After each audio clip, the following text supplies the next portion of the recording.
Malupasso, Malpasso, Mappasso, Bellupasso, tutti nomi per indicare Belpasso, paesotto di 20.000 e passa abitanti, situato in provincia di Catania, era costruito più volte a causa di eruzioni laviche e magari terremoti.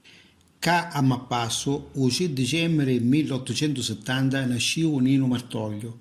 Qui era Nino Martoglio. Nino Martoglio era figlio di una maestra catanese Vincenzina Zappalà, che si trasferì qua a Mappasso con suo marito Luigi Martoglio, ex garibaldino piemontese. Nonostante che Nino Martoglio era figlio di una maestra, ci piaceva parlare e scrivere in siciliano. Martoglio fu scrittore di opere teatrali, direttore di compagnie siciliane, animatore teatrale, regista cinematografico, poeta e giornalista. Dal 1889 al 1904 pubblicò il settimanale D'Artagnan, dove si discuteva di arte, letteratura, teatro e politica.